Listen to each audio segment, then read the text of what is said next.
역대상 22장 1절부터 5절을 제가 읽겠습니다.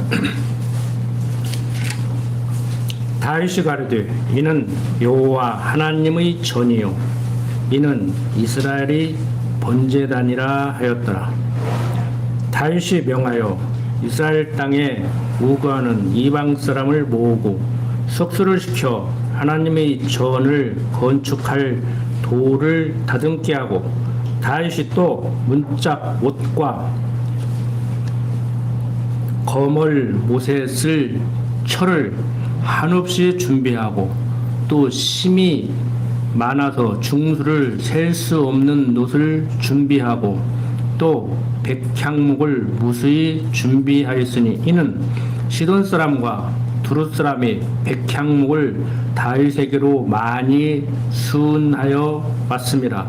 다윗이 가로되 내 아들 솔로몬이 어리고 연약하고 여호와를 위하여 건축할 전은 극히 장려하여 만국의 명성과 영광이 있게 하여야 할지라. 그러므로 내가 이제 위하여 준비하리라 하고 죽기 전에 많이 준비하였더라. 지난 시간에 이어서 오늘은 장차 솔로몬이 건축할 하나님의 전 성전을 다윗이 건축 준비를 하는 그러한 내용을 살펴보게 되는데, 지난 시간 내용을 간략히 요약해 보면은 다윗이 전 이스라엘의 12지파의 왕으로 즉위를 했지요. 그리고 이제 주의 열국들을 다 진멸해 나갑니다. 그런데 21장 보면은 다윗이 주의 대적 열국들을 진멸하고 이제 이스라엘을 잘 다스려 나가기 위해서 인구조사를 하죠. 육신적으로 보면은 세상 어떤 통치자라고 할지라도 내가 통치를 해 나가는, 내가 다스려 나가는 국민들이 몇 명이나 되는가, 어떤 은사들을 가진 사람들로 구성되어 있는가, 뭐 연령대, 지역별, 직업별, 뭐 능력별 이런 데이터를 가지고 있어야 조화롭게 사람들을 통치를 해 나가죠. 지금 우리나라도 인구조사한다고 단순히 머리 숫자만 세는 거 아니잖아요. 그 사람들의 학력이 어떻게 되는가, 직업이 뭐가 되는가, 재산이 얼마나 되는가, 다 이렇게 따진단 말이에요. 이게 필요할 때 필요한 곳에 사용하기 위해서 도대체 이 나라는 어떻게 생긴 나라인가를 파악을 하려고 이제 그런 걸 한단 말이에요. 이제 그래서 인구조사를 하는데 그것을 하나님께서는 싫어하시지요. 당장 신복 부하 장군인 요압이 다윗의 인구조사 명령을 이제 문제 삼죠. 21장 3절 보면 요압이 가로되 여호와께서 그 백성을 지금보다 100배나 더하시기를 원하나이다. 내 주 왕이여, 이 백성이 다 내 주의 종이 아니니까 내 주께서 어찌하여 이 일을 명하시나이까, 어찌하여 이스라엘로 죄가 있게 하시나이까 하나 왕의 명령이 요압을 재촉한지라. 그러니까 임금 다윗 당신 왜 인구조사하게 하는 거야? 하나님이 인구 많게 하려면 지금보다 더 많게 하실 수도 있고 그런 분인데 그 조사해서 뭐 하려고, 왜 조사하려고 하는데 이제 이 반문이죠. 그런데 이제 왕은 재촉을 하는 거예요. 빨리 하라면 하지 말이 많냐 이거죠. 그래서 요압은 5절 보면 백성의 수요를 다윗에게 고하니 이스라엘 중에 칼을 뺄 만한 자가 110만이요 유다 중에 칼을 뺄 만한 자가 47만이라. 요압이 왕의 명령을 밉게 여겨 레위와 베냐민 사람은 계수하지 않았다고 얘기를 해요. 그 허위 보고하는 거예요. 제대로 조사를 안 해버린 거예요. 그러니까 어떻게 보면 인간적으로 하나님의 뜻을 거스리고 인구조사를 하게 하는 다윗이나 또 육신적으로 자기가 섬기는 왕인데 왕의 명령을 거부하는 요압이나 세상적으로 보면은 거기서 거기요. 다 인간들의 모습, 인간들의 냄새가 폭풍 나는 거예요. 그런데 왜 이런 일들이 일어나요? 지금 우리나라 상황도 마찬가지예요. 우리나라 상황도 마찬가지야. 세계 정세도 마찬가지야. 지금 세상적으로 볼 때, 육신적으로 볼 때 하나님이 사단과 천사를 딱 같이 붙들고 있는데 좋은 일은 천사를 통해서 일어나게 하고 나쁜 일은 사단을 통해서 일어나게 한다고 했잖아요. 지금 요압이 말한 대로 왕이 지금 엉뚱한 생각을 하는 거예요. 하나님을 저버린 거예요. 그런데 이런 일들이 왜 벌어져요? 21장 1절 보면 사단이 일어나 이스라엘을 데려가고 다윗을 격동하여 이스라엘을 계수하게 하니라. 이런 부분이 참 이게 성경을 이해하는데 설명하는데 힘드는 거예요. 도대체 왜 이러는가? 그러니까 우리는 다른 거 없어요. 성경은 하나님 말씀이에요. 하나님 말씀이라고 할 때 어록이 아니란 말이에요. 살아서 운동력이 있는 천진만물을 지으시고 섭리해 나가는 그 여호와가 하나님인 줄을 알게 하려고 지금 세상을 지어놓고 섭리를 한단 말이에요. 그러니까 지난 시간에 배운 21장 내용과 오늘 배우는 22장 성전을 세우기 위해서 그것도 자기가 세우는 것이 아니고 아들 솔로몬으로 하여금 성전을 지켜야 하는 제목을 준비해 놓는 이 일련의 모든 일들이 지금 이 땅에서 일어나는 과거, 현재, 미래에 일어나는 모든 일들이 무엇을 위한 거라고요? 성경적으로 볼 때 기독교 역사관, 세계관으로 볼 때 하나님 당신을 알게 하려는 섭리란 말이에요. 그러니까 우리는 그 속에서 특히 하나님의 백성인 성도는 하나님이 어떠한 분이신가를 배워야 된다고.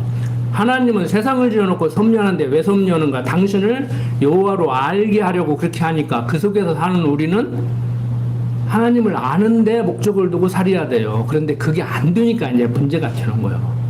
목적을 상실하니까 그러니까 목적을 생각하지 않고 과정만 보면은 방법만을 보면은요 지지고 사는 거라니까. 근데 하나님 아는데 관심을 안 두고 하나님은 이미 안다고 전제해 놓고 이제 사는 거예요. 그러니까 세상 사람들보다도 더 못한 모습을 볼 수가 있어요. 세상 사람들은 방법론이라도 찾아보려고 무진 애를 쓰는데 우리는 다 알아. 더 배울 것도 없어.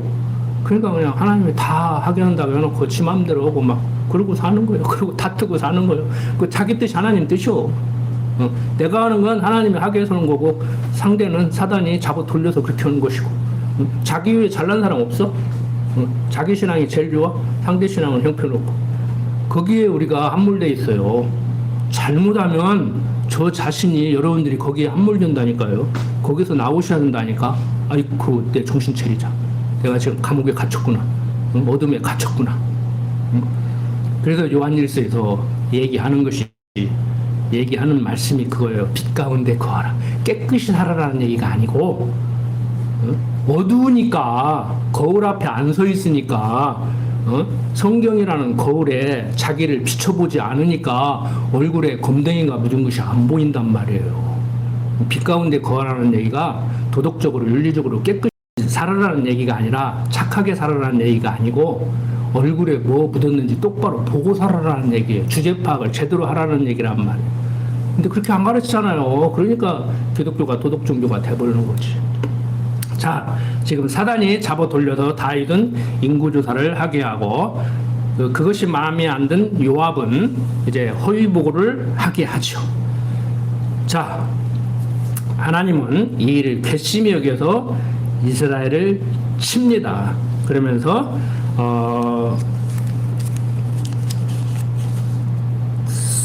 선지자 갓을 보내서 이제 얘기를 하죠. 하나님께서 다윗도 잘못해서 지금 징계를 하려고 하는데 몇 가지 중에 하나 네가 택해봐라. 12절 보면은 3년 기근일지 혹 내가 석 달을 대적에게 패하여 대적의 칼에 쫓길 일일지 혹 여호와의 칼 곧 온역이 사흘 동안 이 땅에 유행하며 여호와의 사자가 이스라엘 온 지경을 멸할 일일지 하셨나니 내가 무슨 말로 나를 보내신 이에게 대답할 것을 결정하소서. 다윗이 13절 가세에게 이르되 내가 곤경에 있도다. 여호와께서는 긍휼이 심히 크시니 내가 그의 손에 빠지고 사람의 손에 빠지지 않기를 원하나이다. 그러니까 마저도 하나님한테 직접 맡겠다는 거예요. 대적을 통해서 맞지 않고.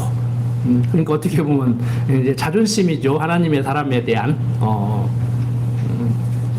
14절 이에 여호와께서 이스라엘 백성에게 온역을 내리심에 이스라엘 백성의 죽은 자가 7만이었다고 얘기를 합니다.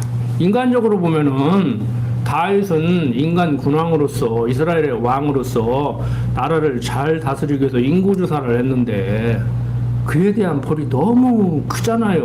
뭘 그렇게 잘못했냐고 주신적으로. 그런데 다윗은 거기에서 이제 돌이키죠. 그리고 이제 제단을 쌓고 거기서 제사를 드리게 됩니다.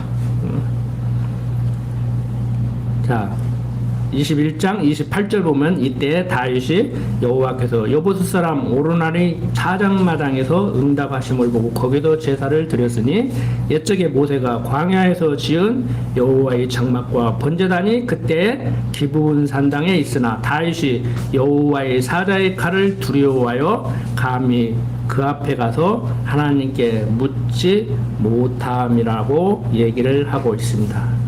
그 다윗이 가르되 이는 여호와 하나님의 전이요 이는 이스라엘의 번제단이라고 얘기를 하고 있습니다. 그리고 계속해서 다윗이 병하여 이스라엘 땅에 우거하는 이방 사람을 모으고 속수를 시켜 하나님의 전을 건축할 돌을 이렇게 다듬고 이제 문짝못, 거물못 다 준비하고 좀 여유롭게 공사를 하다가 자재가 없어서 공사를 멈추는 일이 없도록 그렇게 넉넉하게 이제 준비를 하고 있습니다. 자, 이렇게 1절부터 5절까지를 통해서 다윗이 명하여 전 건축을 위해 자재를 준비하게 하죠. 자, 그 다음에 이제 6절부터 16절 보면은 다윗이 그 아들 솔로몬에게 전을 건축할 것을 부탁하고 있습니다. 한번 제가 읽겠습니다. 다윗이 그 아들 솔로몬을 불러 이스라엘 하나님 여호와를 위하여 전을 건축하기를 부탁하여 이르되 내 아들아 나는 내 하나님 여호와의 이름을 위하여 전을 건축할 마음이 있었으나 여호와의 말씀이 내게 임하여 이르시되 너는 피를 심히 많이 흘렸고 크게 전쟁하였느니라. 내가 내 앞에서 땅에 피를 많이 흘렸은즉 내 이름을 위하여 전을 건축하지 못하리라. 한 아들이 내게서 나르니 저는 평강의 사람이라. 내가 저로 사면 모든 대적에게서 평강하게 하리라. 그 이름을 솔로몬이라 하리니 이는 내가 저희 생전에 평안과 안정을 이스라엘에게 줄 것임이니라. 저가 내 이름을 위하여 전을 건축할지라. 저는 내 아들이 되고 나는 저희 아비가 되어 그 나라 위를 이스라엘 위에 굳게 세워 영원까지 이르게 하리라 하셨나니 내 아들아 여호와께서 너와 함께 하시기를 원하며 내가 형통하여 여호와께서 내게 대하여 말씀하신 대로 여호와의 전을 건축하며 여호와께서 내게 지혜와 총명을 주사 너로 이스라엘을 다스리게 하시고 너희 하나님 여호와의 율법을 지키게 하시기를 더욱 원하노라. 내가 만일 여호와께서 모세로 이스라엘에게 명하신 모든 율례와 규례를 삼가 행하면 형통하리니 강하고 담대하여 두려워 말고 놀라지 말지어다. 내가 환난 중에 여호와의 전을 위하여 금 10만 달란트와 은 100만 달란트와 놋과 철을 그 중수를 셀 수 없을 만큼 심히 많이 예비하였고 또 제목과 돌을 예비하였으나 너는 더할 것이며 또 공장이 내게 많이 있나니 곧 석수와 목수와 온갖 일에 익숙한 모든 사람이니라. 금과 은과 놋과 철이 무수하니 너는 일어나 일하라.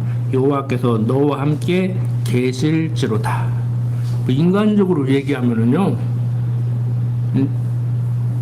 자칫 잘못하면 이제 인간의 의지와 하나님의 주권적 섭리를 또 조화롭게 설명하지 못하고 오해할 수가 있는데, 다윗이 하는 말이 한국 기독교인들이 하나님 전제하고 하는 얘기나 엇비슷하게 들릴 수가 있어요. 보세요.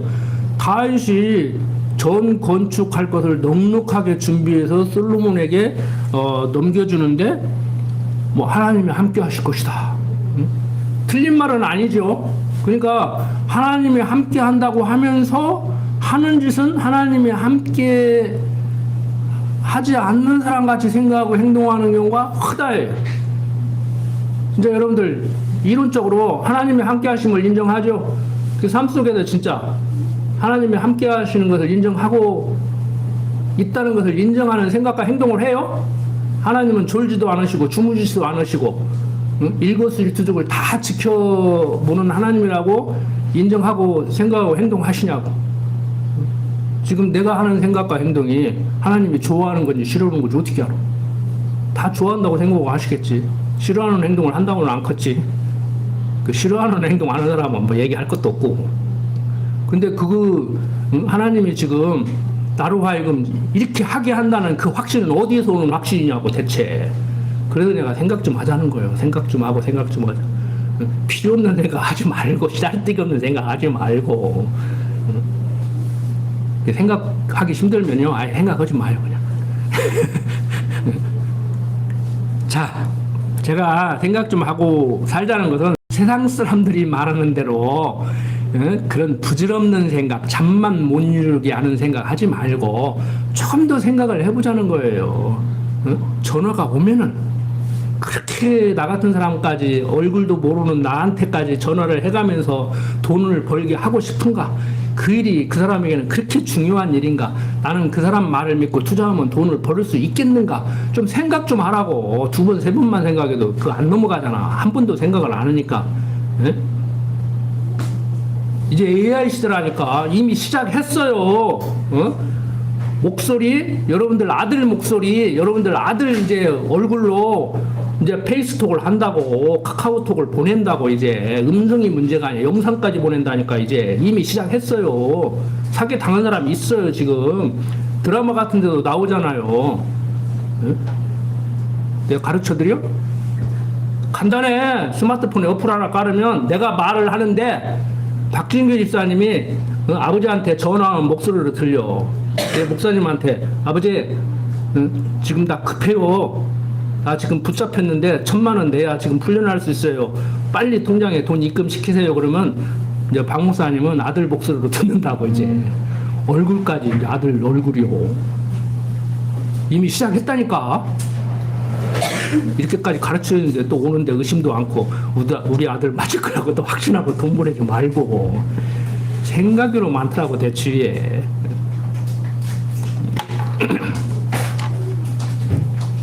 자, 다윗 왕이 이렇게 모든 것을 다 준비해 놓고 아들에게 하나님이 함께 계실 줄라고 말씀하는 것은 한국 기독교인들이 단순하게 생각하는 같이 그냥 하나님 이름만 습관적으로 부르는 것이 아니고, 일련의 이 모든 일들, 내가 지금 건축을 하고 싶지만 하지 못하고, 아들이 좀 수월하게 성전을 지켜야 하기 위해서 자재를 준비하고는 이 모든 일들이 하나님께서 하게 한다는 것을 지금 인정하는 데서 나오는 얘기예요. 그냥 막연히 그냥 뜬구름 잡고 지식적으로 배워서 하는 게 아니란 말이에요. 이미 직전에 그걸 확인했잖아요. 응? 네 생각과 방법으로 무엇을 하려고 하지 마라. 잠깐 방심을 하고 인구조사를 시켰는데 다른 사람도 아니고 요압 장군이 인구조사 외우는데 사람 숫자 세려고? 숫자 세서 뭐하게?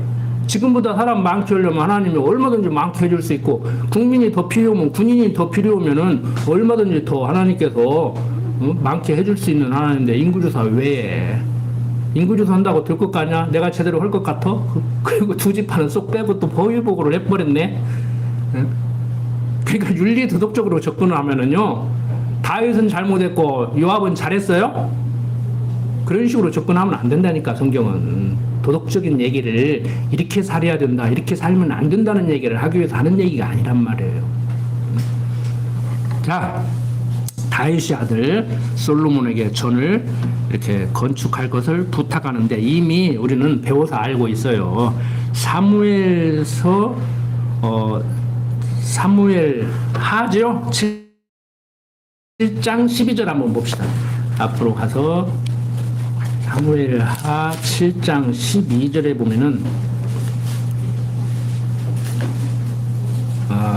성전을 세우려는 계획을 다윗이 하는데, 사무엘하 7장 12절에 보면 내 수완이 차서 내 조상들과 함께 잘 때, 그러니까 육신의 장막 벗을 때, 너 죽었을 때 그 소리예요. 내가 내 몸에서 날 자식을 내 뒤에 세워 그 나라를 경고케 하리라. 저는 내 이름을 위하여 집을 건축할 것이요 나는 그 나라 위를 영원히 경고케 하리라. 나는 그 아비가 되고 그는 내 아들이 되리니 저가 만일 죄를 범하면 내가 사람 막대기와 인생 채찍으로 징계하려니와 내가 내 앞에서 패한 사울에게서 내 은총을 빼앗은 것 같이 그에게서는 빼앗지 아니하리라. 내 집과 내 나라가 내 앞에서 영원히 보존되고 내 위가 영원히 경무하리라 하셨다 하라. 나단이 이 모든 말씀과 이 모든 묵시대로 다윗에게 고하니라라고 얘기하고 있습니다. 이제 뭐 이미 공부하신 분들은 아실 거고 이제 배워 나가면 아시겠지만, 솔로몬이 성전을 지어놓고 이제 엉터리 없는 짓을 하잖아요. 그래도 그 나라 위가 영원하게 되는 것은 사무엘 하에서 얘기하고 있듯이 하나님의 언약 성취 섭리 가운데 당신의 참 아들이기 때문에 그래요. 우리가 자식이 아무리 잘못을 해도 그 버릴 수 없잖아요. 버린다고 버려지는 것도 아니고 죽일 수 없잖아요. 어떻게 하든지 두드러 패서라도 가르쳐야죠. 근데 요즘은 뭐 두드러 패면 아동학대니 뭐 폭력이니 해가지고 또 그것도 못하게 하니까 많은 지금 문제가 일어나고 있는데, 그건 잘난 국회의원들이 만드는 법이고 세상 문화가 지금 그렇게 흘러가니까 우리도 그 속에서 어쩔 수 없이 참 전전긍긍하고 이러도 못하고 저러도 못하고 참 그러고 살기는 사는데, 그 법을 어기고 뭐 처벌을 받느냐, 뭐 안 받느냐, 처벌받지 않기 위해서 자식 교육을 제대로 못 하느냐, 이건 나중 문제고 우리는 성경적으로 정리를 해야 되죠. 제가 그래도 지난 시간에 그랬잖아요. 세상 법 때문에 자식 교육을 제대로 못해서 내가 회초리를 한번 대고 싶어도 못 되는 경우가 있지만, 하나님이 되면은 부모가 때리는 것보다 훨씬 더 무섭다. 부모가 안 때린다고 하나님은 눈에 보이지 않으니까. 이스라엘 백성들이 광야에서 낮에는 구름이 덮어가지고 하나님이 못 보고 밤에는 깜깜한데 어떻게 보겠냐 그러고 지 맘대로 하듯이 그렇게 살다가 한번 된통 걸리면은 아프니까, 정말 죽을 정도로 아프니까 좀 조심하라고 그런 말씀을 드렸는데, 하나님이 사랑하는 자 잘못했을 때 징계 채찍을 때려줘야 그게 하나님의 사랑을 받는 사람으로 우리가 확인을 할 수가 있는 것이지요. 그래서 이 다윗이라는 이름 자체는요, 뭐 영어로 데이비드 그러는데, 이 다윗은 사랑받는 자라는 의미의 이름입니다. 그 이스라엘 사람들 이름은 뭐 다 이렇게 의미가 있어요. 이렇게 남미 지역의 원주민들 보면 어디에서 태어났는가 또 그런 데 의미를 두고, 일본 사람들은 이름은 또 태어난 지역, 바가운데서 태어났나, 산속에서 태어났나, 바닷가에서 태어났나, 그 이름에 그런 것이 다 있거든요. 독일 사람들 이름은 직업이 무엇인가, 조상들의 직업이 무엇인가, 그 이름을 보면 알 수가 있어요. 성을 보면 알 수가 있어요. 근데 우리나라도 이제 의미를 부여해서 지키를 짓는데, 뭐 일본이라든지 독일이라든지 이런 나라 같이 이제 지치는 않죠. 왜 그러냐면은 고려시대 이후에 본격적으로 이제 성을 쓰기를 시작했는데 이제 뭐 중국의 문화의 영향을 받고 이제 통치 방법으로 이제 고려시대 때 왕건이 정책을 그렇게 펼쳤기 때문에 이제 우리는 이름에 그렇게 의미를 크게 두지를 않죠. 근데 요즘 이름에 또 의미를 두고 살죠. 이제 성에는 의미를 못 두지요. 성은 의미를 두고 싶어도 줄 수가 없어요. 하사받은 거기 때문에. 근데 이름은 이제 이름도 바꿔보고 이제 장명소 가서 비싼 돈 주고 이름을 지키도 하고 이제 그러는데 이제 뭐 그건 알아서 하십시오. 질지 모르면 저한테 와요. 지어줄게. 자, 다윗은 사랑받는 자라는 그런 의미의 이름이고, 이제 솔로몬이라는 이름은 이제 히브리어 샬롬 그래요. 샬롬 그러면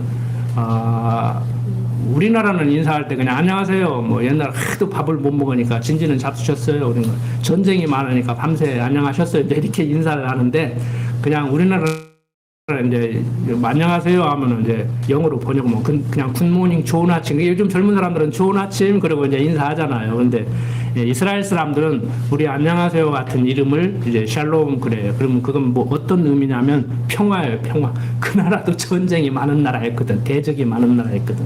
근데 솔로몬은 이제 샬롬으로부터 온 이제 단어인데 평화의 사람 그 소리예요. 평화의 사람. 근데 다윗은 이제 사랑받는 자인데 하나님의 사랑을 받는 자잖아요. 초동목동일 때 아버지 사랑도 막내기 때문에 받기는 받았겠지만 그렇게 기대에는 미치지 못한 아들인 것 같아요. 그래서 장남부터 차례차례 이렇게 사무엘 선지자가 기름을 부으려고 할 때 다윗은 양이나 치고 있었는데 아무리 봐도 분명히 이 집이라고 했는데 없단 말이에요. 그러니까 혹시 또 있냐고. 근데 다윗을 데리고 왔을 때 다윗이 바로 대상이었죠. 이렇게 다윗은 하나님의 사랑을 받는 자. 그런데 이 다윗은 지금까지도 기독교인이 아닌 한국 현대인들이 다윗의 이름을 거론을 해요. 언제 거론해요? 뭐 대기업과 중소기업이 어떤 경쟁을 한다든지 아니면 아주 세계적인 금메달리스트하고 이제 뭐 실력 없는 사람하고 붙었을 때 지금 월드컵 축구 경기 하더라고. 나는 북중미 월드컵이라 가지고 세계 월드컵 말고 북중미 월드컵이 따로 있는 줄 알았어. 근데 집사람이 설명을 해주더라고. 뭐 서울, 도쿄, 뭐 올림픽 같이 이번 올림픽은 그런 거라고. 이제 집사람은 새벽 2시에 일어나서 보는 사람이고 나는 안 봐요. 본 게임도 잘 안 봐. 근데 우리는 이렇게 좀 특이한 게 있어. 내가 좀 여성답고 집사람이 남성답고. 근데 이번 멕시코하고는 막상막하였죠. 이제 그게 이제 용과 호랑이가 막 싸우는 것 같다, 막상막하다 그렇게 이제 표현을 하는데 막 대적이 안 되는 저쪽 막 게임을 하면 7대0, 8대0, 막 9대0으로 이길 수 있느라고 붙으면 무엇과 무엇의 싸움 같다고 그래요. 다윗과 골리앗의 싸움 같다고 그래요. 그래서 그 기독교 아니도 다윗을 알아. 다윗이 누군지는 몰라도 다윗과 골리앗의 싸움 같다는 얘기. 그래서 불가능에 도전하는 약자를 얘기할 때 다윗이라고 그래요. 다윗이 약해서 약한 것이 아니고 세상 사람들 눈으로 볼 때는 골리앗하고 상대가 안 되잖아요. 그런데 저거 하나 못 해보고 하나님의 사람들이 그러고 있어. 내가 나갈게. 그러고 나갔단 말이에요. 그래서 골리앗을 때려 눕혔다고 해가지고 불가능에 도전하는 약자, 용기 백배한 사람들, 이 사람들을 이제 다윗 같다고 그렇게 얘기를 하죠. 어쨌든 간에 다윗같이 살아야 돼요. 다윗같이 사십시오. 조금 모은다고 오그라들어가지고 이게 될까? 이게 지금 말이 된다고 생각해? 이게 지금 실현 가능하다고 생각해? 그러시지 말고 제가 가끔 이렇게 뭐 회의할 때도 한마디씩 이렇게 조언 드리고 이렇게 할 때 강론할 때도 그냥 뭐 외워서 그냥 목사니까 성경 지식으로 전달하는 것까지 아니에요. 저도 긴가민가 하고 못 믿고 불안해하고 그러는데 이제 인생을 이제 조금 더 살고 앞으로도 더 이제 경험을 하고 죽을 때까지 해야겠지만 해보니까 한다고 되는 것도 아니고 안 한다고 안 되는 것도 아니고 될 일은 되고 안 될 일은 안 되더라고. 그러니까 안 될 때 안 될 망정 어떤 백만장者프로에 나온 사람 같이 세 번, 네 번은 해보고 포기할 거 아니요. 제가 원리적으로 포기할 건 빨리 포기하고 포기하지 않을 것은 끝까지 밀어붙이라고 했는데 그건 이론적인 거고 삶 속에서는요. 한 번도 제대로 안 해보고 이게 될까 그러지 말고 한 두 번, 세 번 해보고 야 이건 도저히 안 되겠다. 근데 꼭 세 번, 네 번 해볼 필요는 없어요. 말로 하다 보니까 그렇지.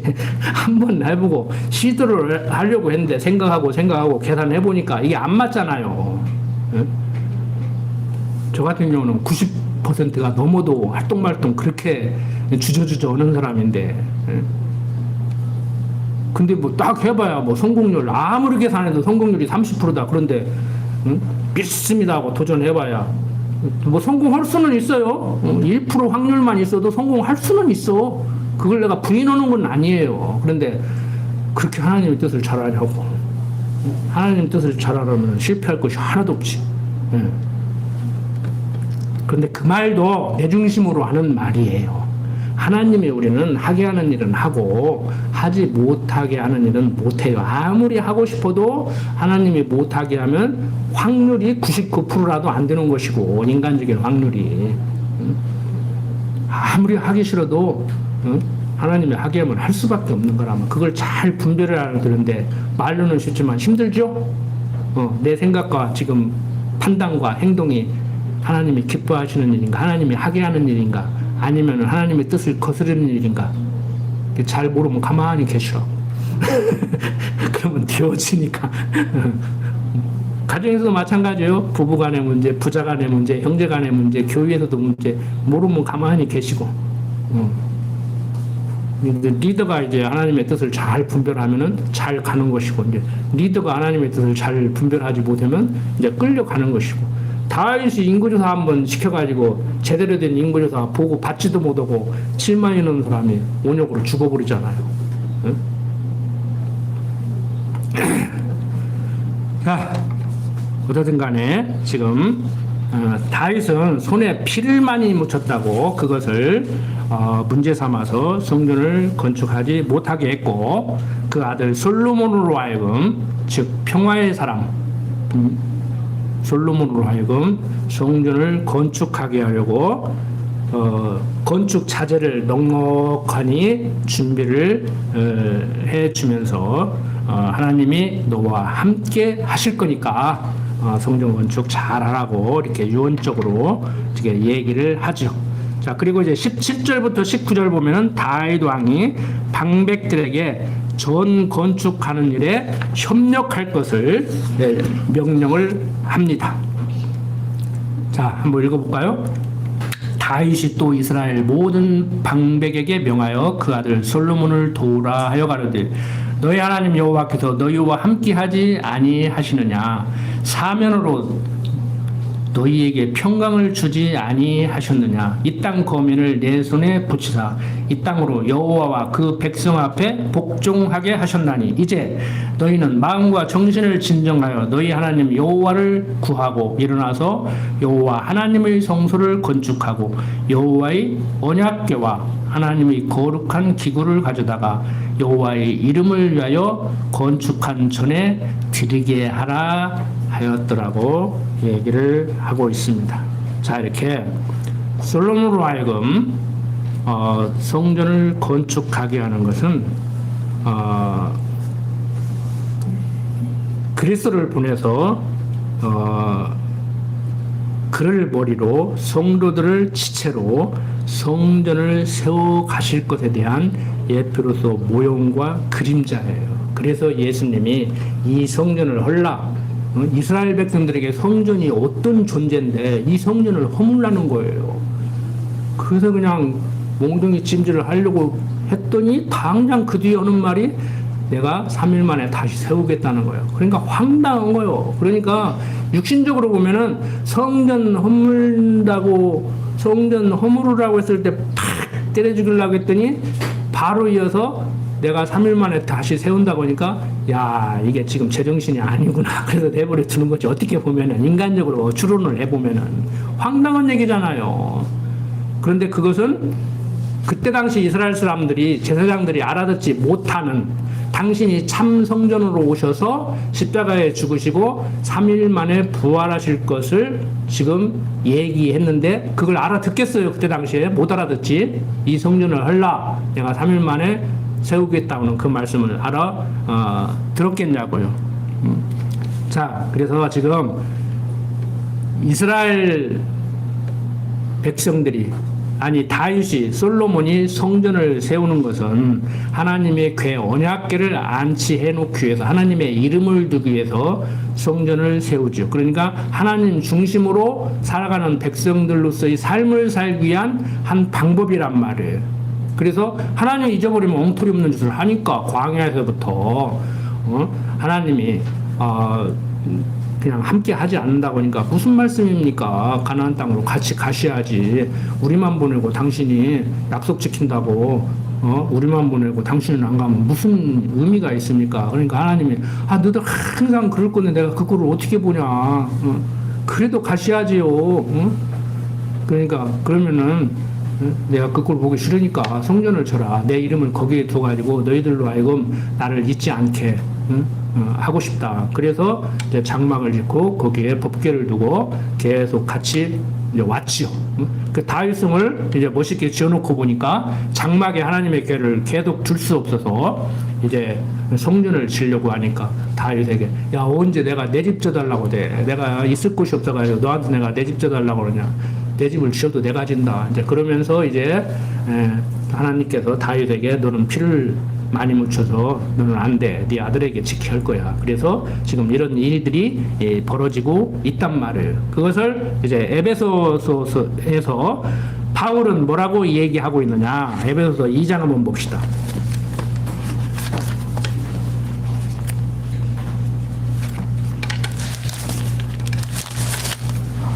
에베소서 2장 20절 보면은 너희는 사도들과 선지자들의 터위에 세우심을 입은 자라 그리스도 예수께서 친히 모퉁이들이 되셨느니라.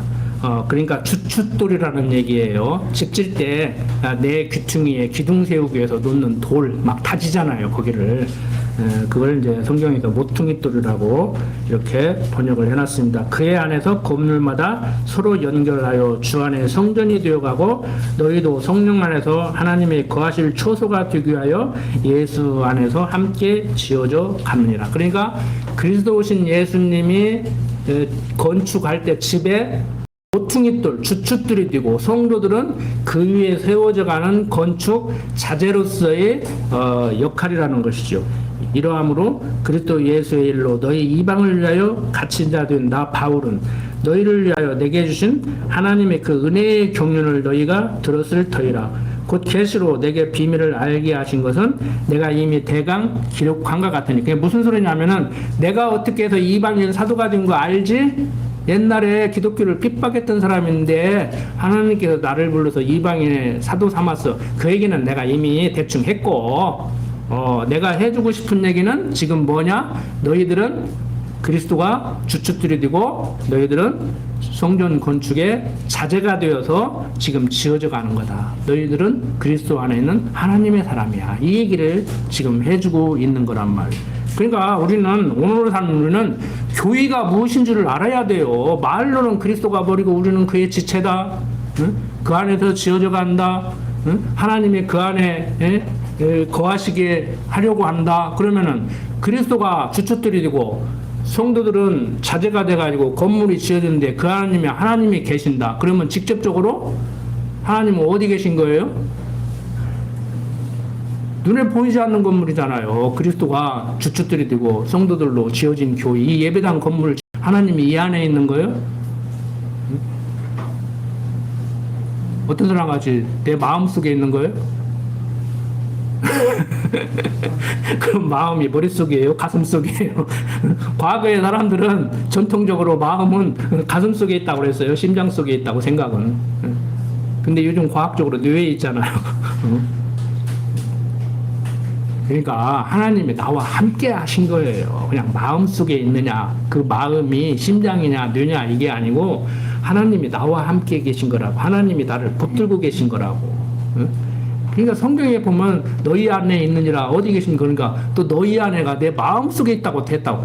예수님이 너희 안에 있다고 하는 얘기는 그 얘기가 아니오. 이 무리들 중에 지금 섞여 있는 그 중에 하나 내가 그다 그 소리예요. 근데 그것도 히브리어를 몰라도 그렇지. 한글 성경만 봐도 알 수가 있어요. 너희 마음속에 내가 있다 소리가 아니고 지금 모든 사람이 모여 있는 가운데 그 중에 나도 하나 있는데 이 너희들 응?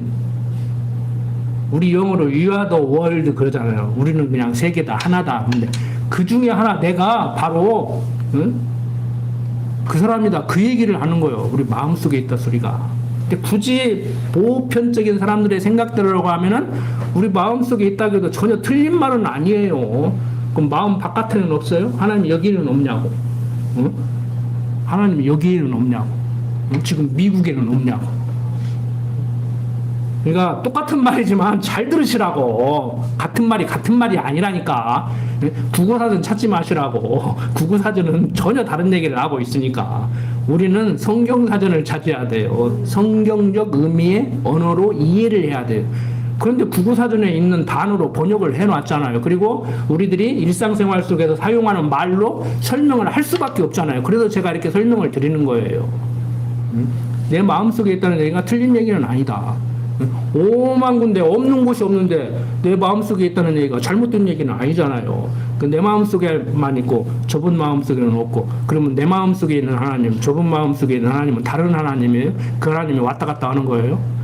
그것을 표현을 못하니까 하나님은 편만하다, 어디 안 계신 곳이 없다, 하나님은 무소부지하다, 안 계실 때가 없고 안 계신 곳이 없고 꽉 차 있다. 그럼 하나님이 여러 분이냐 한 분이냐 막 이러고 그러면 또 막 신학적으로 하나님이 한 분이라고 하면 또 막 단일신론이라고 이단으로 정죄하고 막 또 많다고 하면 막 다신론이라고 해갖고 또 이단으로 정죄하고 그럼 하나님이 뭐 셋이야 넷이야 그럼 삼위일체 하나님이다. 성부 하나님, 성자 하나님, 성령 하나님. 그러면 셋이냐 아니야 하나냐 아니야 셋도 아니고 하나도 아니고 그럼 몇이야? 우리는 정리했잖아요. 시간과 공간과 형상을 초월한 영원하신 하나님. 숫자로 얘기하지 마라. 응? 과거 전통적으로 우리 선배들이 신학자들이 하나님이라고 하면은 단일신론이라고 하고 이단으로 정죄했고 많다고 하면은 다신론이라고 해가지고 이단으로 정죄했고 벌써 숫자 개념으로 얘기하지 마라.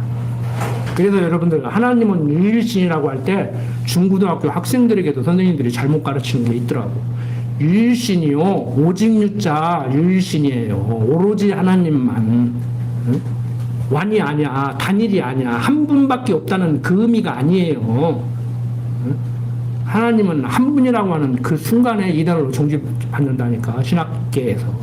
그러니까 우리는 하나님이 한 분이냐 세 분이냐 많냐 적냐 이렇게 하지 말고 그냥 하나님은 안 계신 곳이 없고 안 계신 때가 없는 오직 하나님.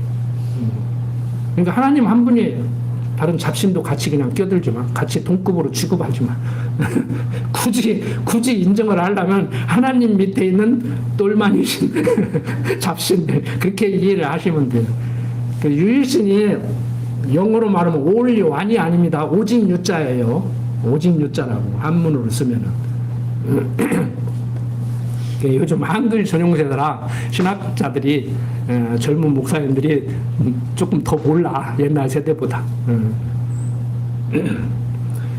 그러니까 그런가 하면은 또 교회를 또 인간으로 비교를 해요. 제가 가끔 말씀드리잖아요. 성경에서는 하나로 표현하기가 힘들다고 보니까 어떤 때는 집으로 비교하고 어떤 때는 집으로 비유하고 어떤 때는 사람으로 비유한다. 자, 고린도전서 12장 한번 볼까요?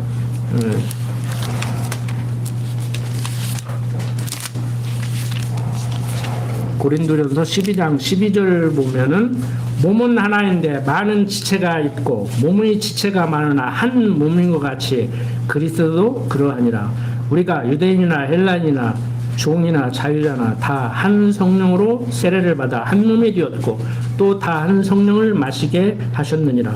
몸은 한 지체뿐 아니요 여럿이니 만일 발이 이르듯 나는 손이 아니니 몸에 붙지 아니하였다 할지라도 이로 인하여 몸에 붙지 아니한 것이 아니요 또 귀가 이르되 나는 눈이 아니니 몸에 붙지 아니하였다 할지라도 이로 인하여 몸에 붙지 아니한 것이 아니니 만일 온몸이 눈이면 듣는 곳은 어디며 온몸이 듣는 곳이면 냄새 맡는 곳은 어디뇨. 그러나 이제 하나님이 그 원하시는 대로 지체를 각각 몸에 두셨으니 만일 다 한 지체뿐이면 몸은 어디뇨.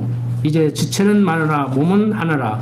눈이 손들어 내가 너를 쓸데없다 하거나 또한 머리가 발들어 내가 너를 쓸데없다 하거나 하지 못하리라. 이뿐 아니라 몸이 더 약하게 보이는 지체가 도리어 요긴하고 우리가 몸이 덜 귀히 여기는 그것들을 더욱 귀한 것들로 입혀주며 우리의 아름답지 못한 지체는 더욱 아름다운 것을 얻고 우리의 아름다운 지체는 요구할 것이 없더니 오직 하나님이 몸을 고르게 하여 부족한 지체에게 존귀를 더하사 몸 가운데서 분쟁이 없고 오직 여러 지체가 서로 같이하여 돌아보게 하셨으니 만일 한 지체가 고통을 받으면 모든 지체도 함께 고통을 받고 한 지체가 영광을 얻으면 모든 지체도 함께 즐거워하나니 너희는 그리스도의 몸이요 지체의 각 부분이라. 하나님이 교회 중에 몇을 세우셨으니 첫째는 사도요 둘째는 선지자요 하고 쭉 얘기를 하고 있습니다. 자, 여러분들 교회가 무엇인지 이제 확실히 정리를 하십시오. 그러고 나서 가정생활, 부부생활, 부자간의 관계, 형제간의 관계, 교회 안에서 성도들 간의 교제를 나누셔야 됩니다. 여러분들, 지금 제가 지난번에 말씀드렸지만, TV로 공영방송, 종편 이런 데 나오는 모든 상담 프로그램을 제가 일 삼아서 한 2주 동안 하루 종일 그것만 봤어요. 도대체 사람들의 사는 모습이 어떤가, 도대체 무엇 때문에 그런 상담 프로그램이 방송국마다 있는가 다 섭렵을 했어. 거기서 거기요. 다른 거 없어요. 자기 소행에 좋은 대로 하더라. 역지사지만 해도 그렇게 안 살아. 그러니까 지금 성경에서 말하고 있는 대로 지체 개념이 없기 때문에 그래요. 사람은 유기체적인 동물인데, 그러니까 서로 연합하여 사는데 나같지 않다고. 근데 똑같은 사람끼리 살면 싸운다니까. 하나는 성격이 느리고 하나는 빠르고 해야 이게 뭐 조화가 되지 차라리. 그래서 옛날 어른들이 경험 있는 자들이 똑같으니까 싸운다고 한 소리가, 응? 서로 잘났다고 그러고 하나가 나 잘났네 그러면 제가 못났습니다 하면 안 싸워요. 서로 잘났다고. 니만 잘났냐 나도 잘났다 막 이러고 하니까 싸운다고. 옛날 유교 사회는 어른한테 애가 눌리고 여자가 남자한테 눌리고 관원한테 백성이 눌리고 막 이렇게 살았잖아요. 그러니까 질서가 있었어 나름대로. 그런데 요즘은 다 자유민주주의 국가잖아요. 방송에 보니까 일베들, 철딱선이 없는 애들, 중고등학생들이 그러고 정치적인 이슈가 있는 것도 아니더라고. 노무현 생각까지 찾아가서 조롱을 하고 막 그런 짓들을 하더라고. 왜 그러냐 하니까 재미있대. 놀이대 그게 지금 놀이요. 지금 놀아도 그렇게 놀이하겠어? 그러니까 지금 자유를 이해를 못하는 거예요. 방종을 자유라고 착각하는 거예요. 지금 정의를 세우자고 불법을 행하고 있는 거예요. 지금. 어떤 상담 프로그램 보니까 나오더라고. 나 기가 막혀가지고 우정은 영원하고 부부관계는 헤어진 남이니까 남편을 택할 거냐 친구를 택할 거냐. 친구를 택해야겠다는 거요. 그리고 매이기 싫다는 거요. 왜 나 들어오는 시간을 타치우고 나가는 시간을 타치우고 내가 어디 가서 무엇을 하는지 간에 왜 묻고 타치우냐 이거요. 그리고 내가 돈을 얼마나 쓰든지 어디 쓰든지 왜 타치우냐 이거요. 자유롭게 살겠다는 거요. 그러니까 혼자 산다는 거요. 그럼 처음부터 혼자 살지 왜 둘이 살면서 그러고 살아? 여러분들 방종과 자유를 착각하지 마십시오. 그 다음에 자유와 구속을 착각하지 마십시오.